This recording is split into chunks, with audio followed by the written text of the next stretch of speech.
Bugün biraz zor bir konuya giriyoruz arkadaşlar. Astrograf evrenindeki büyü sistemleri. Hiç şüphesiz büyü faktörünü çok sevmeyen, hatta yazarken zorlanan Martin için epik bir fantastikte olmazsa olmaz olan büyüler alışageldiklerimizden bir miktar farklı olabilir ama bir o kadar da tanıdık noktalarda barındırabilir. Tabii unutmamak gerekir ki birçok şeyde olduğu gibi evren inşasında büyü meselesi tamamlanmış bir olgu değildir. Bu sebeple hala birçok bilinmeyen noktaya sahiptir. Bu evrende büyü deyince akla ilk gelenler net. Valeria'nın kan ve ateş büyüleri, Kuzey'in buz ve ölüm tarafı, Rhoyar'ın efsanevi su büyüleri ve ormanın çocuklarının doğayla, ağaçlarla, hayvanlarla bağlı güçleri. Ama ben bu videoda şunu yapmaya çalışacağım. Bunları tek tek yan yana değil de böyle tek bir büyük sistemin parçaları olarak okuyacağım. Özellikle de şu sorudan yola çıkacağım. Büyü sadece büyücülerin elinde mi, yoksa doğanın kendisi mi zaten büyü? Ve bu büyü nasıl oluyor da kana işliyor, kalıtsal hale geliyor? Bu yüzden videoyu kabaca şöyle düşünebilirsiniz. Ateş büyüsü, volkanlar, meteorlar, ejderhalar ve obsidyen. Buz büyüsü, ötekiler, soğuk, sur, ölüm ve yürüyen cesetler. Su büyüsü, Ronye, Garin'in laneti, sisler, bataklıklar ve bulaşan şeyler. Ve doğanın içindeki büyü, ormanın çocukları, worklar, yeşil görenler ve kanın hafızası. Ve son olarak hepsini bağlayan büyük resim. Dünya bir büyü ağıysa düğümleri nerede? Elbette başlamadan önce küçük bir hatırlatma. Bu kanal bir topluluk arkadaşlar. Tek başına bir yere varamaz. Her üye ve her abone bu hikayenin canlı bir parçası olarak kanalın büyümesine katkı sağlayabilir ya tam tersini de başarabilir. Bu vesileyle desteğini sunanlara teşekkür ederim. Sadece kanala üye katılımı sağlayıp destek sağlamak zorunda değilsiniz. Abone değilseniz aramıza katılın. Videoyu beğenip paylaşın. Zil sekmesini de açmayı unutmayın. Elbette yorumlarınızı da beklerim çünkü bu kanal ancak bu şekilde birlikte büyür. Şimdi başlayabiliriz.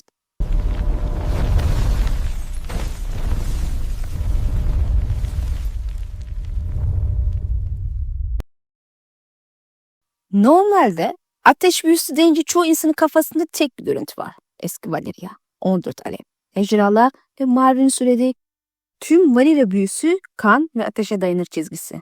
Sanki büyü şöyle çalışıyormuş gibi anlatılır.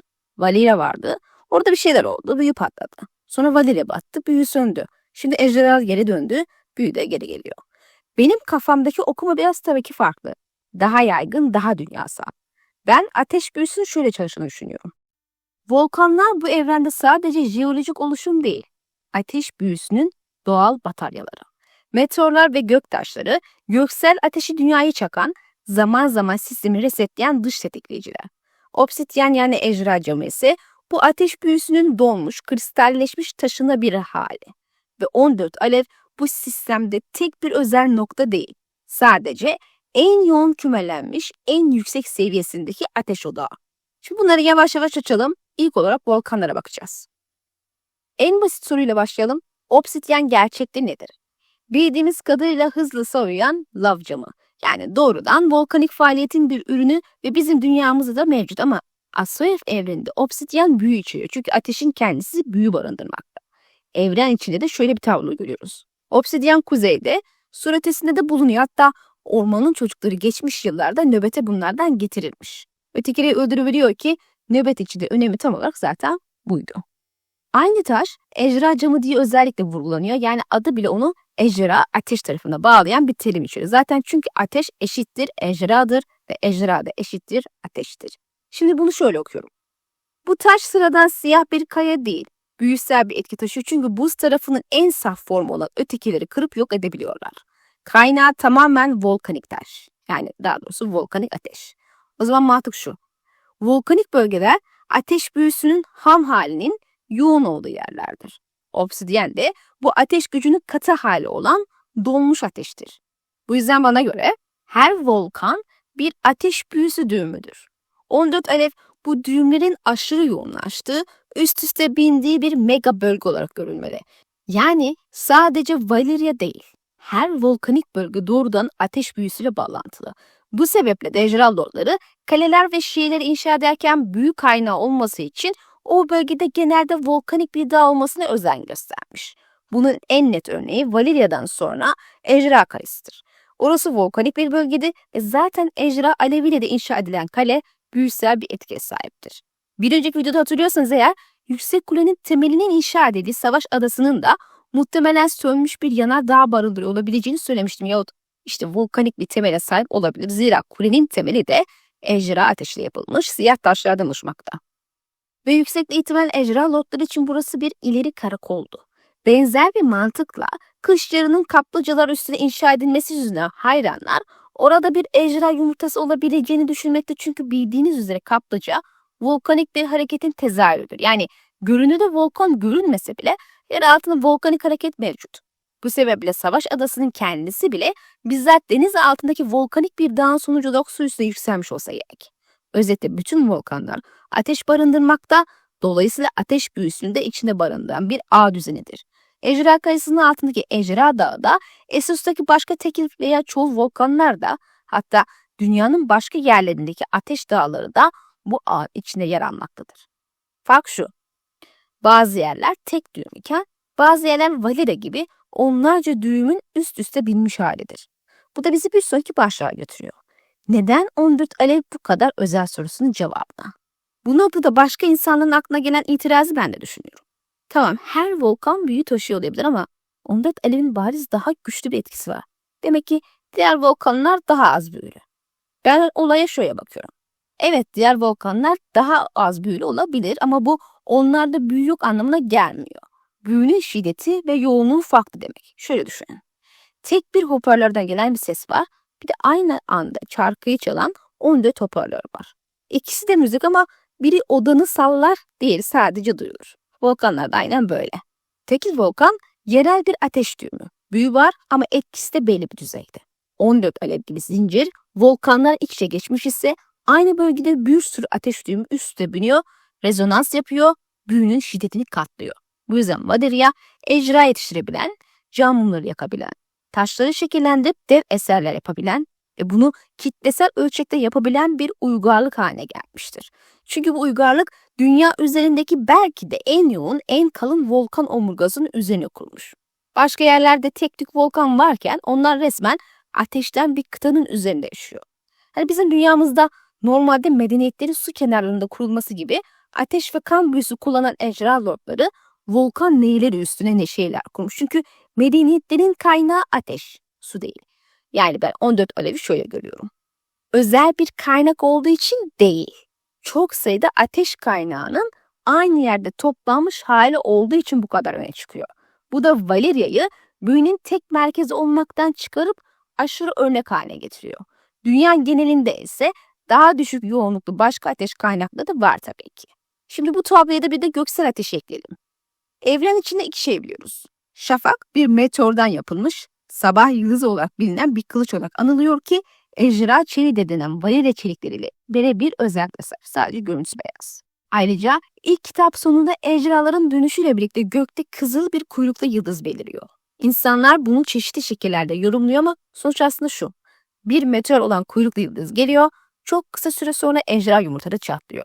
Ben bu ikisi şöyle bağlıyorum. Meteor yani düşen yıldız, dünyayı çarpan göksel ateşi temsil eder. Bu sadece metal değil, başka bir yerdeki enerjinin başka bir katmanın maddesidir. Şafak gibi kılıç da bu göksel ateşi iletme potansiyeli taşıyor. Bu yüzden o kadar farklı ve tabii ki eski hissettiriyor. Şimdi kuyruklu yıldız gökten gelen enerji dalgası, sinyal gibi bir şey. İnsanlar bunu alamet olarak okuyor ama ben hikaye düzeyinde daha fiziksel bir etkisi sahip olabileceğini düşünüyorum. Yani dünyadaki ateş düğümlerini uyarıyor olabileceğini. Özellikle de ejderha, volkan, kan büyüsü aksını bağlı yerlere. Yani sizler şöyle görünmeye başlıyor. Volkanlar eşittir dünyanın kendi çekirdeğinden gelen ateş düğümleridir. Meteorlar, kuyruklu yıldızlar ise gökten gelen dış ateş enjeksiyonları. Bunlar birbirine denk geldiğinde ya da aynı döneme yığıldığında dünyadaki ateş büyüsünün seviyesi dalga gibi yükseliyor. Suyun üstüne atılan taş gibi dalga dalga yayılıyor. Ejderhaların dönüşünü de ben bu çerçevede daha anlamlı buluyorum. Sadece fantastik bir tesadüf değil. Göksel ateşin dünya ölçeğinde bir yeniden uyandırma sinyali göndermesi gibi bir şey burada. Belki de bu sebepte Deni'nin ateşe girip de yanmaması tek seferlik bir mucize. Çünkü bu yıldız geldi de bir şey oldu. ve Daenerys kanındaki ateş ve kan büyüsünün de etkisiyle korundu fakat yıldız geldi geçti ve bunun tekrarını oluşturabilecek şartlar da ortadan kayboldu. Tabi bu durum bir tahmin. Yani açıkçası Martin bu konuda bu kadar ince düşündü mü çok da emin değilim. Gelelim en kritik bağlayıcıya, Obsidian. Metinde gördüğünüz şey çok net. Obsidian ötekilere karşı çalışıyor. Sıradan çelik kırılıyor, etkisiz kalıyorken Obsidian ise belki parçalanabilecek kadar hassas olsa da ötekiyle eritip öldürebilecek kadar etkili bir silah. Aynı zamanda bu taşın özel bir adı daha var. Ejderha camı. Yani hem ejderhayla hem ateşle bağlantıya sahip ve bunun nedenini video başına belirttim. Ejderha ateşin ete bürünmüş hali olduğu için. Ben bunu şöyle formüle ediyorum. Obsidian eşittir donmuş ateş, ötekiler eşittir yürüyen buz büyüsü. İkisi çarpışınca ateş tarafı buz tarafının ahengini bozuyor, kristalini kırıyor ya da eritiyor diyelim. Burada ne olan şu. Obsidian volkanik kökenli olduğu için zaten ateş tarafına ait. Bu ateş gücü can formunda kilitlenmiş durumda. Yani başına yanmıyor mu? İçindeki ateş buz büyüsüyle çakışıyor. Sonuç buz büyüsü çözülüyor, beden dağılıyor. Bu da bizi kuramda şuna getiriyor.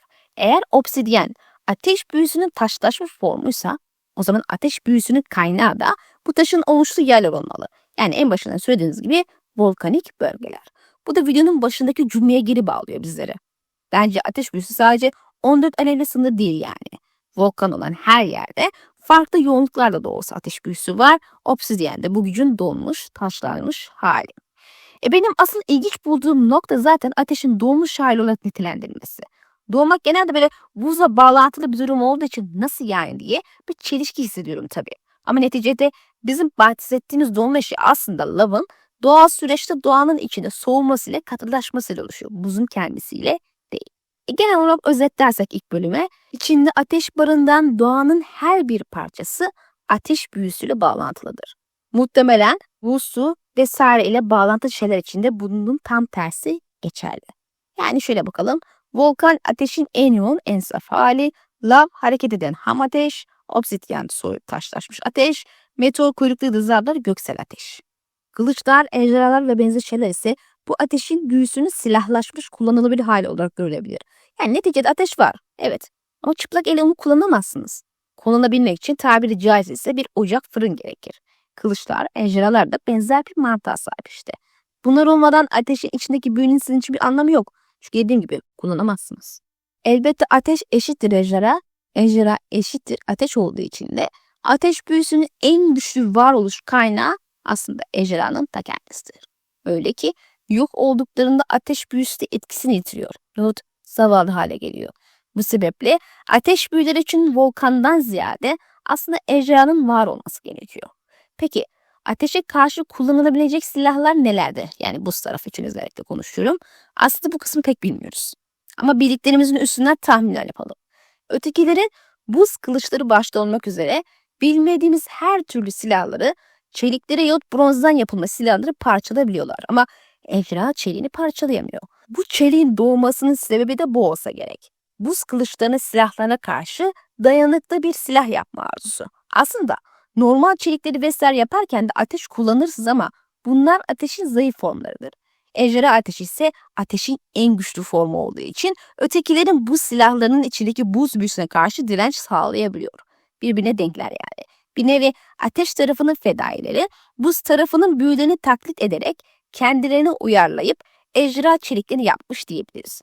Benzer şekilde büvet ağacının güçleri taklit eden cam mumlarını da yaktıklarını daha evvelki videolarda söylemiştim. Ejderha ateşin elindeki en büyük silah ama buz, soğuk, fırtına ve yağmur gibi durumlar ateş soluyan yaratıklar için kriptona maruz kalmış Süperman etkisi yaratıyor. Aile ötekilerin havayı kontrol edebildiklerini farz ederek güneşi kapatmaları, kar fırtınalarına sebep olma gibi şeyler düşünüldüğünde ejderhaları etkisiz hale getirmek için ellerinde çok güçlü, üstün yetenekler olduğunu iddia etmek mümkün. Ayrıca unutmayın ki güneş de bir ateş kaynağıdır ve uzun gecede güneşin ortadan kaybolması ateş gücünde olumsuz bir etkiye sebebiyet verebilir. Bu kısım tabii ki de kesin değil ama ötekiler ateşi ve güneşi sevmiyor ise ateş tarafındakiler de tam tersinden memnun kalmayacaktır diye düşünüyorum. Son olarak da buz tarafının ordu oluşturma hızı ve sınırsız kaynağı göz önüne alındığında ateşi zora sokacak bir üstünlüğü olduğu da bariz. Genel olarak ateş modeli kafaya oturtulduğunda buz büyüsünü, su büyüsünü ve doğa büyüsünü de aynı gözle okumak daha kolaylaşıyor. Çünkü hepsi de tabiatın birer parçası ve birbirine paralel bir şekilde bağlantılı. Hepsi doğanın belli noktalardan aşırılaşmış hali. Ve Martin bu aşırılaşmış alanların çevresine uygarlıkları, mitleri, kehanetleri ve lanetleri dizmiş. Şimdi ikinci bölüme geçebiliriz. Ateşi konuştuk. Şimdi aynı gözle buz tarafına bakalım. Genelde buz büyüsü deyince akla tek bir şey geliyor. Ötekiler. Bir de onların kaldırdığı ölüler ve buz white ama bu konuda elimizdeki bilgiler çok sınırlı çünkü buz büyüsünü kullanan sadece ötekiler olduğu ve biz onların gözünden bir şeyler göremediğimiz için karanlıkta kalıyoruz. Fakat bence buz tarafını da ateş tarafı gibi düşünmek gerekiyor çünkü daha önce de söylediğim gibi hepsi doğanın bir parçası ve birbirine paralel. Bir doğal alan var.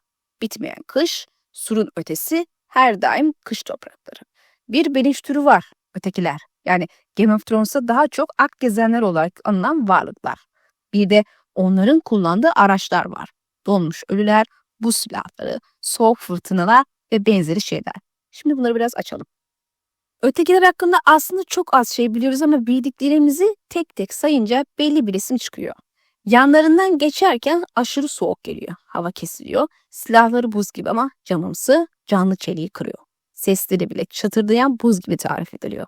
Ve en önemlisi ölüleri kaldırabiliyorlar yahut bunu yapabilen başlarında çok güçlü bir yeşil gören var ki benim görüşümde bu yönde biliyorsunuz. Peki buradan ne görüyoruz? Ötekiler sadece soğuk bir iklimde yaşayan yaratıklar değil. Bizzat soğuğun kendisinin vücut bulmuş hali gibi. Aynı ejderhanın ateşin vücut bulmuş hali olması gibi. Onlarla birlikte giden şey hep aynı. Sessizlik, kırılgan cam hissi, donmuş hava ve ölülerin hareket etmeye devam ediyor olması. Tabii bir de yaklaşan uzun gece bitmeyen kış tehdidi var. Ateş tarafında böyle bir şeyleri yakıp dönüştürüyor ve ateş varlıklarını meydana getirirken buz tarafında ise dondurup dönüştürüyor ve buz varlıklarını ama buzdan farklı olarak ölü bedenleri meydana getiriyor. Bu mantıkta ateş büyüsü için volkanik dağlar birer kaynak ise buz büyüsü için kaynak neresi? Yüksek ihtimal buranın Komu rüyasında kışın kalbi olarak nitelediği her daim kış toprakları. Buzdağımız yoktur belki. Yani en azından kara topraklarında ama Kuzey Kutbu gibi tamamen buzullardan, kardan ve soğuktan oluşan bir bölge var su ötesinde. En uzak kuzeyde. Bran burada buzdan kuleler ve düşmüş rüyacıların kemiklerini görmüştü. Kuleler gerçek anlamda kule mi yoksa buz sarkıçları mı bilmiyoruz. Hatta buzdan oluşmuş dağlar gerçekten olabilirdi ama tek bildiğimiz bu bölgenin çok yoğun bir buz büyüsünü barındırıyordu. Zira ötekiler burada yaşıyor. Elbette onlar açısından soğuk ve karın olduğu her yer buz büyüsünü çekebilecekleri bir batarya görevi görüyordur. Ama 14 Alev gibi bu topraklarda muhtemelen buz büyüsünün en yoğun, en güçlü olarak kendini gösterdiği yerdir. Buz tarafını yavaş yavaş tanıyalım ve önce şu White'lara sonra da ölülere bakalım. Aslında buzu çözmek için ateşe bakmak gerektiği fikri biraz da bu sebeple söylüyorum. İkisinde de White'lar var ama bir taraf bunun için ateş gücünü kullanırken diğer taraf buzun gücünü kullanıyor. Tabii ötekiler tarafında bunun bilinen tek örneği Soğuk El ve o da ötekilerin karşısında yer almış gibi görünüyor. Soğuk El'in bir çeşit deneme olmuş olabileceğini, iradesi olan bir White olduğu için itaat ettiremediklerini. Bu sebeple ölü bedenleri deri değiştirenlerin hayvanların bedenlerine hatta insanların bedenlerine girmeleri gibi giydiklerini düşünüyorum. İradesi olmayan kuklalardan oluşan bir ordu, iradesi olan canlılardan daha iyidir. Gelelim kukla ölü bedenlere. Aslında kitaplarda onlar için de White deniyor. Tabi burada genelde bir kavram karması meydana geliyor. Çünkü berik ve soğuk el gibilere de White deniyor. Ölüler için önemli detaylarımız var oysa. White'lar konuşmuyor. Yani en azından bu ölü bedenler konuşmuyor. Kendi iradeleri yok. Gündüz hareket edebiliyor ama karanlıkta daha korkutucular bence. Soğukla beraber geliyorlar. Aynı ötekiler gibi. Çünkü teknik olarak zaten onlar gönderiyor. Normal yaralar onlara pek etki etmiyor. Yakmak gerekiyor. Bir yanda bir sinyal verilmiş gibi durup devrildikleri anlar var. Yani bir iki merkeze bağlılar. Bu sebeple berik ve soğuk el gibiler gerçek White olarak tabir ederken, yani ben öyle tabir ediyorum, bunlar için sadece ölüler diyorum. Ölülerin özelliklerine baktığımızda bu tablo bize zaten şunu düşündürüyor. Ötekiler eşittir buz büyüsünün komuta noktaları iken ölüler eşittir bu büyünün uzaktan kumandalı bedenleridir. Yani ateş tarafında nasıl kurban ritüel üzerinden dönüşüm yapılıyorsa, buz tarafında da ölü beden ve soğuk alan üzerinden dev bir ağ düzeni kuruluyor. Buz büyüsünün avantajı şu: bir kere düştüğün toprakta yeterince soğuk varsa, oradaki her ceset potansiyel bir asker. Bu strateji açısından ateş tarafına göre çok farklı bir büyü mantığı barındırıyor. Ateş tek bir ritüel ile her defasında tek bir insanı canlandırabilir ve tabii ki irade sahibi ateş fightları doğar.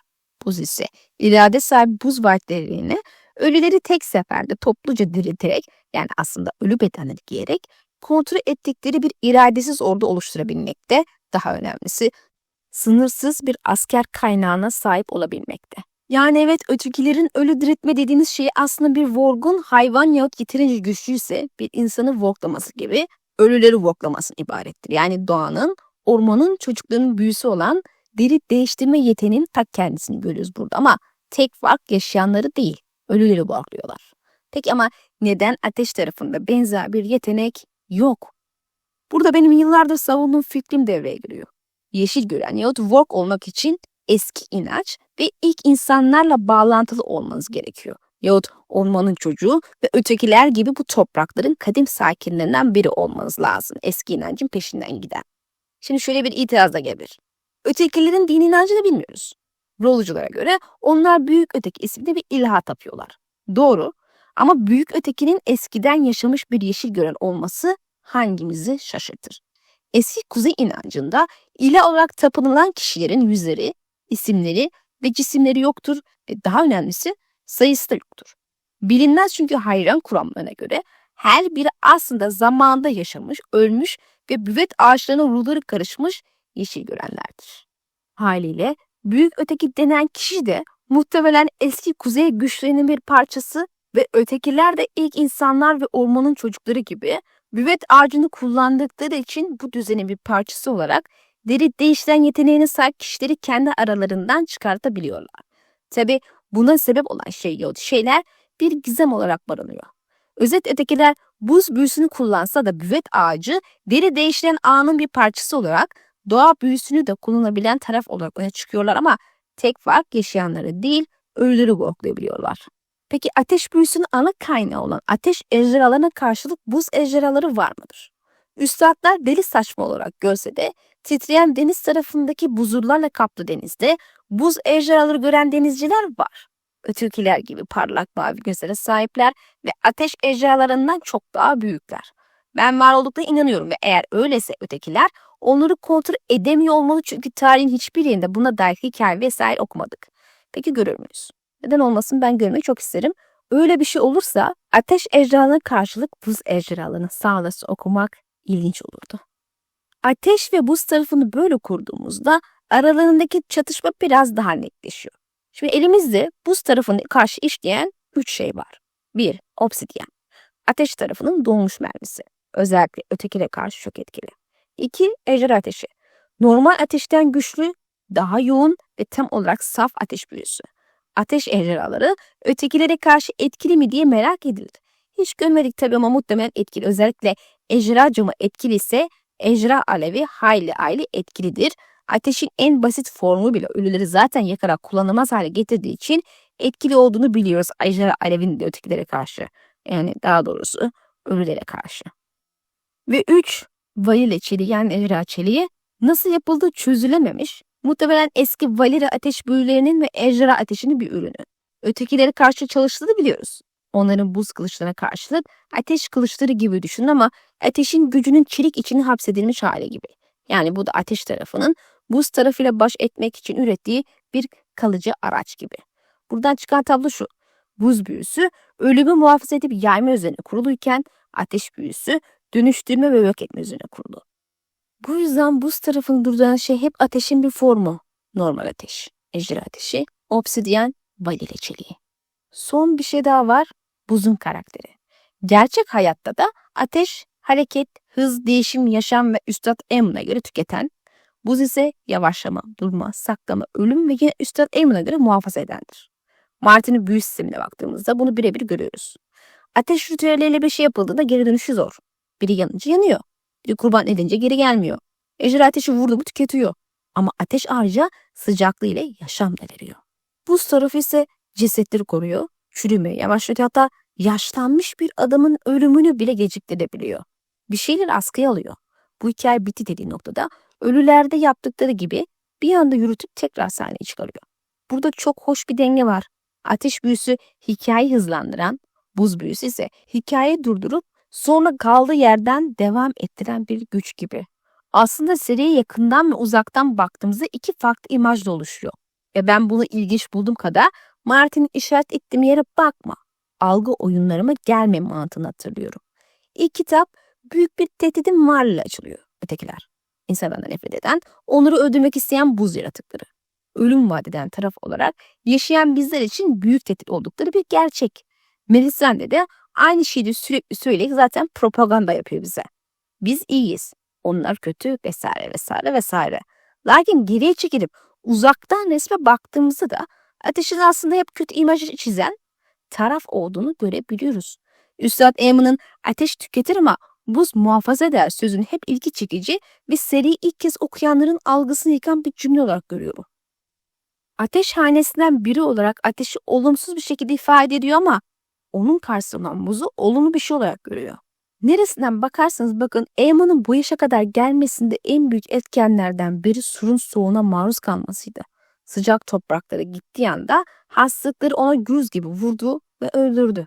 Diğer yandan kuyruklu yıldızın Oşa gibi bir yabanın için biri ejderha demek olduğu ve ejderhanın da kötü bir şey olduğunu, Sandor gibi karakterlerin ateş ile olan deneyiminin kötü olması ki buna Jon Snow dahil, bizde Braavos Lord'u ve Braavos'un ilk kılıcı seçimleri hikayesi anımsatıyor. Tabi şimdilik biz buz ve ateş ikisini burada ara verelim ve su büyülerine geçelim. Su tarafında ateş veya buz kadar net gözümüzün önünde güvenilir örnekler yok. Yani karşımıza ejderha ya da öteki gibi bizzat büyüsü olan yaratıklar çıkmıyor. Burada daha çok hikayeler, lanetler, hastalıklar ve çevre değişim üzerinden konuşuyoruz. Elbette buraya hemen bir not düşeyim. Büyülü yaratıklar çıkmıyor dedik ama efsanelerde su ejderhası olduğu iddia edilen canlılar var ve Demir Adalar'da anlatılan Gri Kral hikayesinde bahsedilen ne kadar tam olarak bir su ejderhası. Paralelliği görüyorsunuz değil mi? Buzun buz ejderhaları, ateşin ateş ejderhaları ve suyun su ejderhaları var. Tabii su büyüsü dendiğinde de akla gelen en bariz örnek Rhoynar ve Rhoynia Nehri. Rhoynar için anlatan şeyi şöyle bir hatırlayalım. Rhoynia Nehri'ne ana Rhoynia deniyorlar. Neredeyse canlı bir varlık gibi. Eski zamanlarda nehirle konuşan büyücüler, sis çağıran rahibeler, suları yükselten kişiler olduğundan bahsediliyor. Valyria ile savaşta Prens Karin dua ediyor, nehir yükseliyor. Valyria ordularını boğuyor. Sonra Valyria cevap veriyor ve bugün hala Garen'in lütfu laneti diye bilinen hastalık lanet ortaya çıkıyor.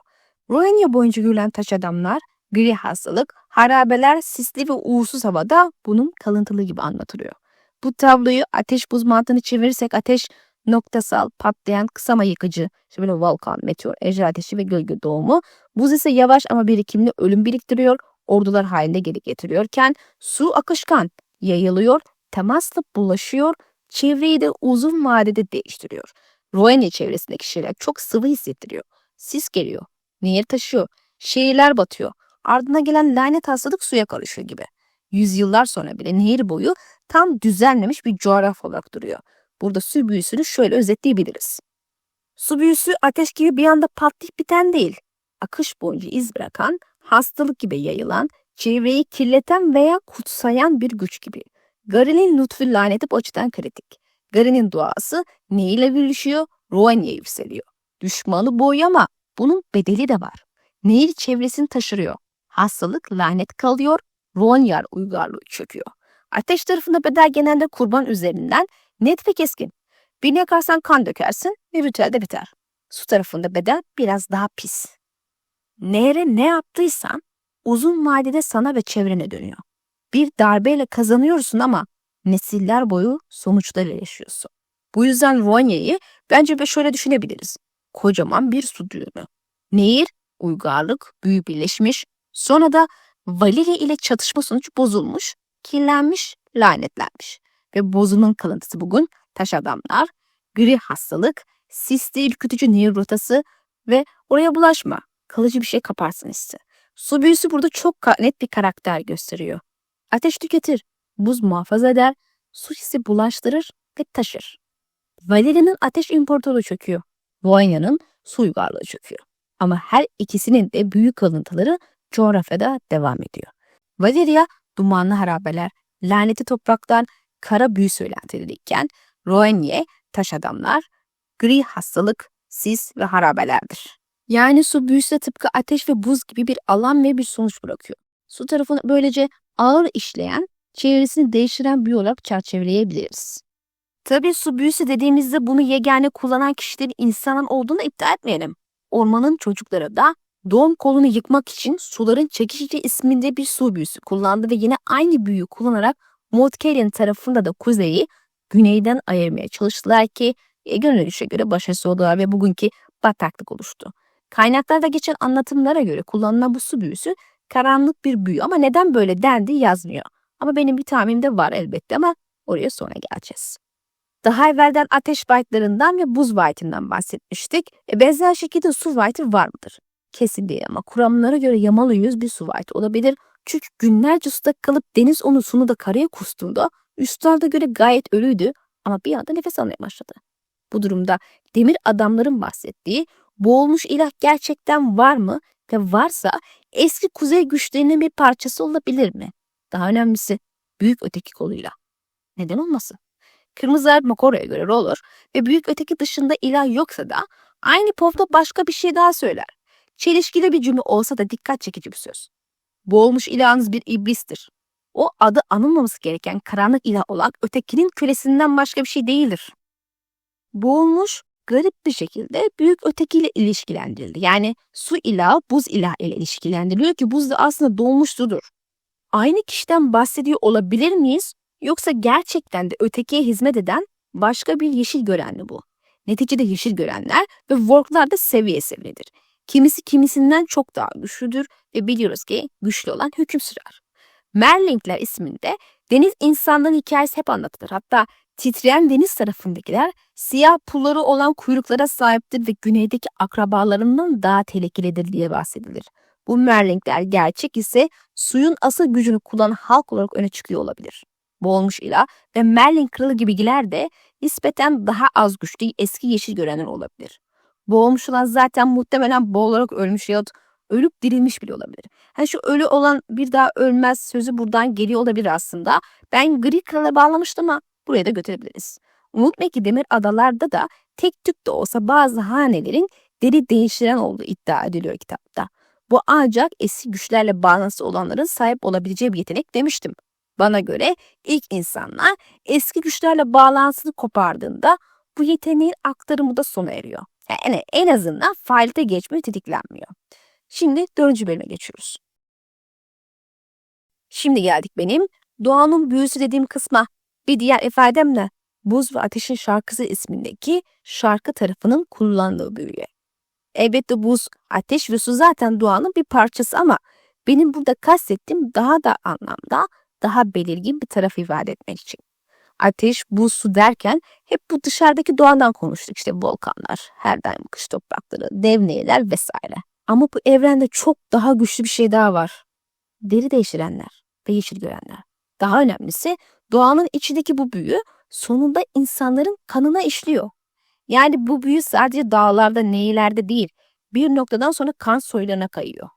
Ulu kurtlarla zihin bağı kuran Stark hanesinin deri değiştiren Walk'ları, büvet ağaçları üzerinden geçmişi, şimdiyi ve muhtemelen geleceği gören yeşil görenler, ejderha sürebilen ve geleceği görebilen rüyacıların olduğu Varile soylarını bile buna katabiliriz. Hatta belki bir dereceye kadar Rhoania'nın neyle ilişkisi adalılar gibi bataklık halkları da bunlara katılabilir.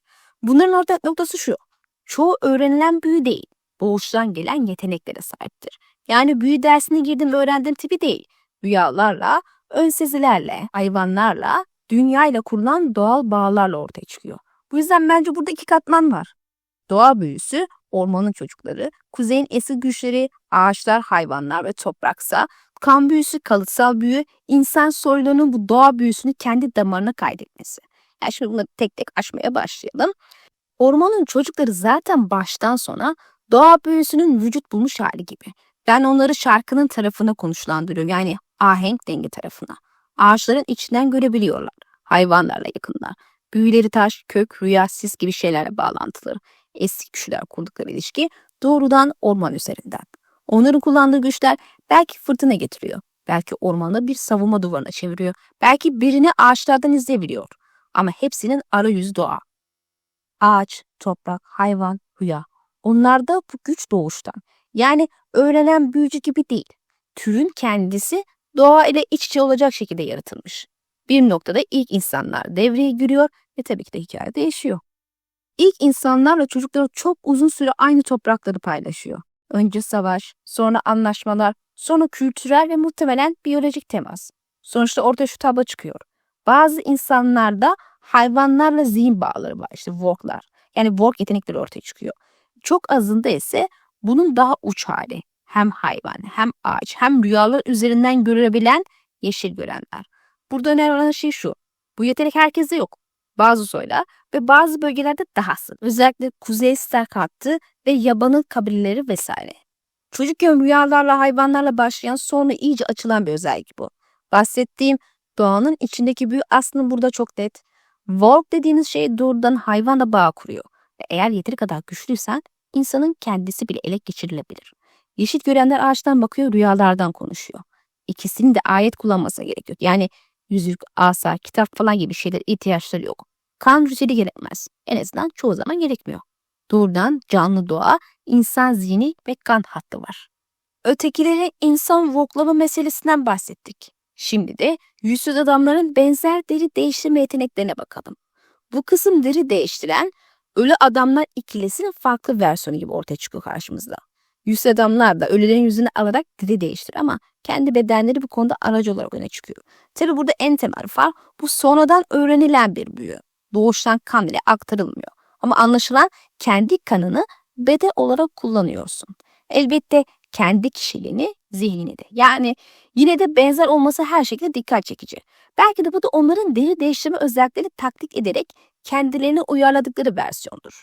Açıkçası tapınağın altında bir büvet ağacı düzeni varsa ve buraya ölmeye gelenlerin yüzleri çıkartılmadan önce kanlarını bu ağaca kurban olarak veriliyorsa ben tabii ki buna asla şaşırmam. Toparlarsak yeşil gören gibi güçlerin kaynağı doğanın kendisi ama hangi noktada toplanıyor bilmiyoruz. Şarkıcılarda, ötekilerde ve insanlarda nasıl ortaya çıkmış bunu da bilmiyoruz. Buralar bize hep karanlık bölgeler. Buradan ejderha sürecine geçmek çok mantıklı çünkü yapı çok benziyor. Elbette onlar da bizim için bir diğer karanlık taraf ama deri değiştiren yeteneklerine benzer şekilde Kant hattıyla bu yetenek aktarılıyor. Valeria ejderha lordları için ejderhalarla bağı diğer insanlardan farklı. Herkes ejderha süremiyor. Ejderha sürmek belli ailelerin tekilinde. Toplamda 40 aile. Hatta evlilikler bile kendi aralığında tutuluyor. Kanımız saf tutmalıyız tarzı bir takıntıları var. Peki bu bize ne söylüyor? Ejderha sürme yeteneği tıpkı Vorkluk gibi herkese açık bir büyü değil. Valeria'nın belli hatlarında bir ateş canlı bağlantısı oluşmuş durumda. Bunu ateş tarafındaki doğa büyüsü gibi düşünebiliriz. Kuzeyde insan, ulu kurt, hayvan, ağaç, eski güçler hattı varken Valeria'da insan, ejderha, volkan, muhtemelen Rol'u eski büyü hattı var. Nasıl çocukların doğa büyüsü ilk insanların kanına yansıyorsa Valeria büyüleri ve ejderhalarla kurulan simbiyozla Valeria soylarının kanına yansımış gibi. Sonuç, Vorklar hayvanlar ve insanlarla bağ kurarken ejderha süreci de ejderhalarla bağ kuruyor. İki örnekte de doğa, insan, kalıtsal büyü hattı var. Tabi buradaki farklı nokta ejderha lordlarının muhtemelen bu yeteneği koruyabilmek için aile içi evlilikler yapma geleneği doğurmuş olmaları ki bu da ilgincime gidiyor. 40 hane varken hali hazırda neden her aile kendi için evlensin? Dahası yeşil gören gibi yeteneklere sahip kuzey hattında böyle bir şey ihtiyaç duyduklarını görmüyoruz. Bu bende iki olası düşünce doğuruyor. İlki ejderha lordlarının yeteneğinin kuzey ayağındaki deri değiştiren yetenekleri gibi doğal bir süreçte değil zoraki bir dış büyüsel etkenle kazanıldığı. Sadece ejderhalara bağlanmaları ve ilk aşama ejderha bağcı borularla bunların yapıldığını bildiğimiz için bu çok olası görünüyor. Tabi Targaryenlar bilinmeyen bir dönemde borulara ihtiyaç duymadan tam anlamı ile deri değiştirenler gibi içselleştirmeyi başarmış duruyor bu yeteneği ama nasıl bilinmiyor. Onlar da hatırlamıyor zaten.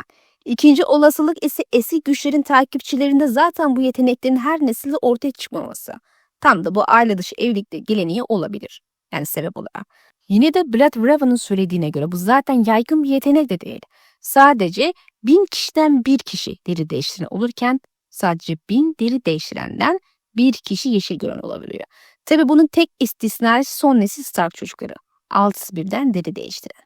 Bana göre Ateş Şafak İmparatorluğu Valyria tarafı kadim kuzey güçlerinin sahip oldukları yetenekleri ateş ve kan büyüsüne ek olarak bilimsel deneylerle harmanlayıp kopyalamış. Doğal olarak sahip oldukları yetenekler ateşin doğa büyüsünün kalıtsal uzantısı. Şimdi son bölüme geçelim. Buraya kadar tek tek şunları konuştuk.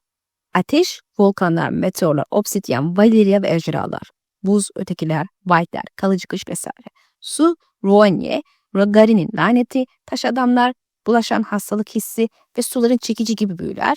Doğa artı kan aktarma hattı, ormanın çocukları, Volklar, yeşil görenler, ejderha sürücüleri, kanın içindeki kalıtsal büyüler. Şimdi bunları tek bir resimde yan yana koyalım. Benim kafamdaki model şu. Dünya baştan sona büyü düğümleriyle dolu. Bu düğümler doğanın belirli yerlerinde yoğunlaşmış durumda. Ateş olan yerlerde ateş büyüsü, buz olan yerlerde buz büyüsü, su baskın olan yerlerde ise su büyüsü. Zaman içinde bu düğümlere en çok maruz kalan halklar da bu büyünün kan versiyonunu taşıyor. Gelin görün ki en temel büyü türünü, kaynağını unuttuk. Kan. Evet, buz, ateş, su ve doğa büyüleri gibi çeşitli kaynaklar var ama hepsinden önce en ilkel, en temel büyü kaynağı kandır. Ateş büyüsü ortadan kaybolduğunda Essos'ta büyücüler kan büyüleri yapardı. Bazıları tehlikeli ve karanlık olsa da diğer büyü kaynakları kadar etkili olmadığını söylemek mümkün çünkü karttaki büyücüler de ateş büyüsünün yok oluşuyla itibarlarını kaybetme noktasına gelmiş görünmekteler. Ölümsüzler ise zayıf, pörsümüş haldeler. Bu sebeple ejderhası ile deni geldiğini hapsetmek, kullanmak vesairesidirler. Kan belki tek başına zayıf ve büyü etkisine sahip olsa da konuştuğumuz büyülerle birleştiğinde gücü artıran böylece daha güçlü hatta tehlikeli ve belki de karanlık büyüler yapmanıza olanak veren bir batayladır. Serinin ilk kitabından beri de görüyoruz. Mirri Mazdur bunun en tipik örneğidir. Ölümün ucundan Drogo'yu almak için kan büyüsü yapsa da tek başına etkisi yarım yamalaktı ve bence eğer ateş büyüsü devreye girseydi muhtemelen normal bir yaşama sahip olacaktı. Yine de ufak tefek büyülerde kan iş görüyor lakin büyük büyülerde yetersiz kalıyor. Melisande dahi birçok büyücü ateş büyülerini güçlendirmek için kan kurbanları sunuyor. Hatta şarkıcılar ve ötekiler tarafında bile kan kurbanlarını görebilirsiniz. Gecenin kralı ve kraliçesi kurbanlar veriyorlardı. Ötekiler Craster'ın oğullarını ve hayvanlarını alıyor ki muhtemelen kan kurbanını kullanmak için. Şarkıcılar suların çekicini çağırmak için anlatıldığına göre kurban ritüelleri uygulamışlar. Bazı hikayeler 1000 esir insanı büyücü ağaçlarına kurban ettiklerini iddia ederken diğerleri yeşil görenlerin kendi gençliklerinden kalan kanı kullandıklarını iddia etmektedir. Özetle muazzam güçlü büyüler mi yapmak istiyorsunuz? O zaman buz, ateş, su içinden hangisini kullanıyorsanız yanına da kan ekleyeceksiniz. Suların çekici gibi büyüler için 1000'e yakın insan kurban etmeniz gerekiyorsa da böyle büyüler karanlık büyüler olarak adlandırılır elbette. Peki ama kanı bu kadar kıymetli yapan nedir? Kan güçlü ve kral kanı daha güçlü. Muhtemelen kanın hayat enerjisini barındırması yüzünden. Yani Asrev evreninde hayatın kendisi de bir büyü kaynağı gibi duruyor. Tek başına zayıf kalsa da diğerleriyle birleştirildiğinde kimyasal tepkimeye girer gibi çok büyük bir güç ortaya çıkartıyor. Bu sebeple ne kadar çok kurban o kadar güçlü büyüler demek. Unutmayın ki Kuzeyliler de eskiden kan kurban ederdi ağaçlarına. Farkında olmadan ağaçların içindeki yeşil görenleri besliyorlardı muhtemelen. Kurban etme ritüeli ortadan kalkınca da Kuzey'in kadim güçleri zayıfladı ve etkili sınırlandı bana soracak olursanız. Yani bence oldukça ürkütücü bir durum. Peki siz ne düşünüyorsunuz? Fikirlerinizi yorumda belirtin lütfen. Sonraki videoda görüşmek dileğiyle. Allah'a emanet olun.